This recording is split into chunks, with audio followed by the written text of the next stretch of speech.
Assalamualaikum semua dan selamat sejahtera. Saya Afika binti Azmi daripada kohort 4. Pada hari ini saya akan membentangkan tentang tajuk kesan peristiwa 13 Mei dan dasar ekonomi baru terhadap pembentukan masyarakat di Malaysia. Sebagai pendahuluan, peristiwa 13 Mei 1969 merupakan satu peristiwa berdarah yang akan kekal terpahat dalam sejarah penubuhan negara Malaysia. Apakah puncanya? Puncanya adalah disebabkan wujudnya perasaan tidak puas hati dalam kalangan rakyat ekoran ketidakseimbangan ekonomi yang wujud pada ketika itu. Walaupun negara mempunyai pertumbuhan ekonomi yang baik, tetapi ketidakseimbangan ekonomi ini telah menyebabkan nikmat kemajuan dan ekonomi tak dinikmati oleh semua pihak. Rentetan itu, kerajaan telah mewujudkan satu pelan tindakan yang dinamakan Dasar Ekonomi Baru bagi mengatasi permasalahan ini. Apakah dasar ekonomi baru? Dasar ekonomi baru dilihat sebagai satu pelan tindakan yang dapat menyelesaikan masalah ketidakseimbangan ekonomi di samping mampu memberikan keuntungan kepada semua pihak tanpa mengira kaum. Dasar ekonomi baru juga akan menstrukturkan semula ekonomi masyarakat tanpa mengira kaum kerana kerajaan telah mengenal pasti salah satu punca utama yang menyumbang kepada peristiwa 13 Mei adalah kerana wujudnya ketidakpuasan hati antara kaum disebabkan ekonomi. Salah satu kejayaan dasar ekonomi baru yang ketara adalah penurunan kadar kemiskinan dalam kalangan rakyat serta meningkatkan kadar pendapatan rakyat yang tidak mengenal sepadan sama ada dalam bandar maupun luar bandar. Terdapat 4 dasar ekonomi baru.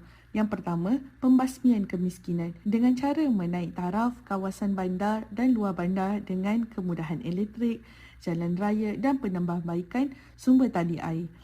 Ia juga meningkatkan taraf sektor pertanian dengan memperkenalkan program pemulihan tanaman, tanaman selingan dan tanaman semula. Yang kedua, penambahan peluang pekerjaan dengan membuka ladang-ladang baru, melatih petani mengikut pengkhususan pertanian tertentu dan juga membuka peluang pekerjaan apabila menaik taraf infrastruktur kawasan. Yang ketiga, penambahan pendapatan. Peluang pekerjaan yang lebih banyak telah menyebabkan pendapatan penduduk juga bertambah. Jumlah modal saham syarikat Malaysia turut mengalami peningkatan dan modal saham kini lebih banyak dimiliki oleh rakyat tempatan berbanding warga asing.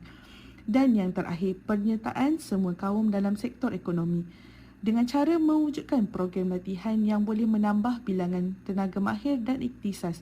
Mereka juga mewujudkan program latihan bagi memajukan masyarakat dari sudut perdagangan dan juga perindustrian dan melahirkan bakal usahawan melalui kursus yang ditawarkan oleh MARA dan Pernas.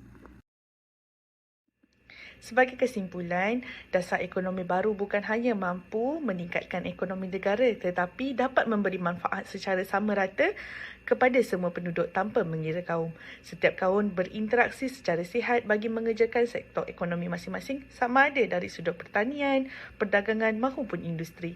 Dan yang terakhir, dasar ekonomi negara dianggap sebagai satu pelan tindakan yang berjaya sehingga diakui oleh Bank Dunia pada tahun 1980. Jadi, sekian saja perbentangan saya pada hari ini. Terima kasih kerana sudi mendengar. Bye-bye.